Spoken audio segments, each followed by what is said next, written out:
کبھی سوچا ہے کہ اگر آپ کی ساری دولت، عزت، صحت اور اپنے پیارے آپ سے چھن جائیں تو آپ کیا کریں گے؟ کیا آپ اللہ سے شکوہ کریں گے یا صبر کا دامن تھامیں گے؟ یہ کہانی ہے ایک ایسے نبی کی جنہیں اللہ نے بے شمار نعمتوں سے نوازا، لیکن پھر انہیں ایک ایسی آزمائش میں ڈالا جہاں سب کچھ ختم ہو گیا، مگر پھر بھی وہ شکایت نہ کرتے بلکہ ہر حال میں اللہ کا شکر ادا کرتے۔ یہ ہے صبر کی سب سے بڑی مثال، حضرت ایوب علیہ السلام کی کہانی۔ آج ہم جانیں گے کہ کیسے صبر کا انعام ہمیشہ بہترین ہوتا ہے۔ حضرت ایوب علیہ السلام کا شمار اللہ کے برگزیدہ انبیاء میں ہوتا ہے، اور آپ کی زندگی صبر، استقامت اور شکر گزاری کی سب سے بڑی مثال ہے۔ اللہ تعالیٰ نے آپ کو بے شمار نعمتوں سے نوازا تھا، مگر پھر ایک بہت سخت آزمائش میں ڈال دیا جس میں آپ نے صبر کی انتہا کر دی۔ اللہ تعالیٰ نے قرآن مجید میں حضرت ایوب علیہ السلام کا ذکر صبر کرنے والے نبی کے طور پر کیا ہے۔ حضرت ایوب علیہ السلام حضرت اسحاق علیہ السلام کے بیٹے حضرت عیسیٰ کے نسل سے تھے۔ آپ کو اللہ تعالیٰ نے ایک خوبصورت، نیک اور رحم دل انسان بنایا تھا۔ آپ کی زندگی نعمتوں سے بھری ہوئی تھی، بے شمار مال و دولت تھی، لاکھوں مویشی، اونٹ، گھوڑے اور بھیڑ بکریاں تھیں، زرخیز کھیت، سرسبز باغات اور زمینیں تھیں، نیک اور صالح اولاد تھی، بہت سے خدام خدمت کے لیے موجود تھے، بہت اچھی طرح اور جسمانی طاقت تھی، قوم میں عزت اور مقام حاصل تھا، لیکن سب سے بڑی نعمت اللہ کا قرب اور آپ کا شکر گزار بندہ ہوتا تھا۔ آپ ہر وقت اللہ کی حمد و ثنا بیان کرتے اور غریبوں کی مدد کرتے۔ اللہ نے انہیں بہت بردبار، نرم دل، رحم دل اور انصاف پسند بنایا تھا، لیکن جب شیطان نے اللہ سے شکایت کی کہ ایوب علیہ السلام صرف نعمتوں کی وجہ سے تیرا شکر ادا کرتے ہیں، تو اللہ تعالیٰ نے حضرت ایوب علیہ السلام کو آزمائش میں ڈالنے کا فیصلہ کیا۔ حضرت ایوب علیہ السلام کی آزمائش ایک دم نہیں آئی، بلکہ آہستہ آہستہ شروع ہوئی۔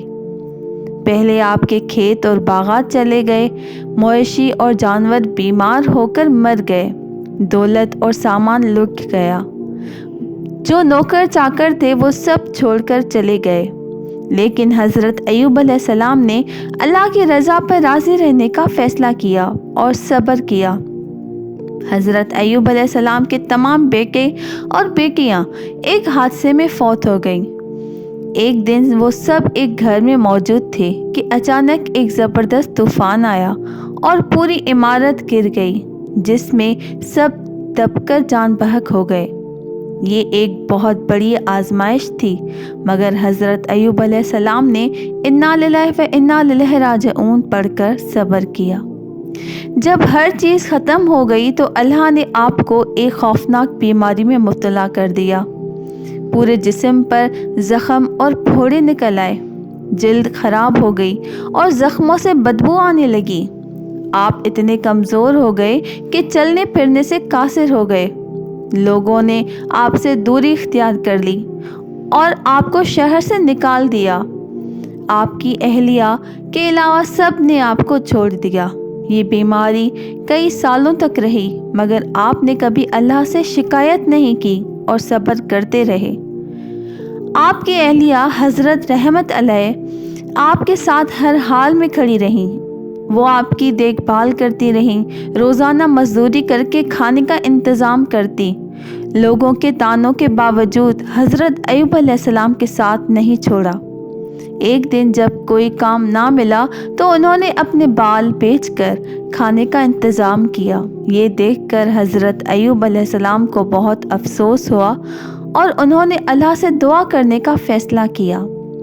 آخرکار حضرت ایوب علیہ السلام نے انتہائی عاجزی اور محبت کے ساتھ اللہ سے دعا مانگی۔ رب انی مسنی الضر وانت ارحم الراحمین۔ ترجمہ: اے میرے رب، مجھے تکلیف پہنچ چکی ہے اور تو سب سے زیادہ رحم کرنے والا ہے۔ یہ دعا اتنی خالص تھی کہ اللہ نے فوراً قبول فرما لی۔ اللہ تعالیٰ نے حضرت ایوب علیہ السلام کو حکم دیا، اپنا پاؤں زمین پر مارو، تمہارے لیے ٹھنڈا پانی نکلے گا، اس سے نہا لو اور پی لو۔ حضرت ایوب علیہ السلام نے ایسا کیا اور اللہ نے انہیں مکمل صحت عطا فرما دی۔ تمام زخم ٹھیک ہو گئے اور آپ پہلے سے بھی زیادہ خوبصورت اور طاقتور ہو گئے۔ آپ نے اللہ تعالیٰ کا شکر ادا کیا اور زیادہ مال و دولت، زمینیں اور اولاد عطا کر دی۔ یہ اللہ کا انعام تھا آپ کے بے مثال صبر پر۔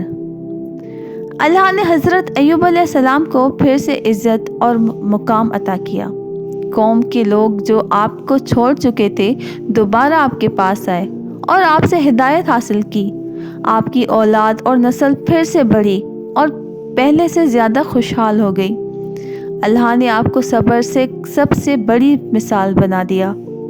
آپ نے اپنی زندگی کا باقی حصہ اللہ کی عبادت میں گزارا اور 93 سال کی عمر میں وصال فرمایا۔ آپ کی قبر شام کے علاقے میں موجود ہے اور آپ کا ذکر قرآن میں صبر اور آزمائش میں ثابت قدمی کی سب سے بڑی مثال کے طور پر کیا گیا ہے۔ مشکل وقت میں اللہ سے شکایت نہیں کرنی چاہیے بلکہ صبر کرنا چاہیے۔ اللہ کی رحمت ہر آزمائش کے بعد آتی ہے۔ اگر سچے دل سے دعا کی جائے تو اللہ فوراً قبول فرماتا ہے۔ مشکلات عارضی ہوتی ہیں مگر اللہ کے کرم ہمیشہ رہتا ہے۔ اللہ کے دیے ہوئے مال، صحت اور اولاد کا ہمیشہ شکر ادا کرنا چاہیے۔ ہمیں اللہ پر بھروسہ کرنا چاہیے اور صبر، استقامت اور اپنے فیصلوں پر راضی رہنے کی توفیق عطا فرمائے۔ آمین ثم آمین۔ پیارے دوستو، اگر میری یہ ویڈیو آپ کو پسند آئی تو لائک، شیئر، کمنٹ، سبسکرائب ضرور کر لیجیے گا تاکہ میری آنے والی ویڈیوز آپ تک بر وقت پہنچ سکیں۔ جزاک اللہ خیر۔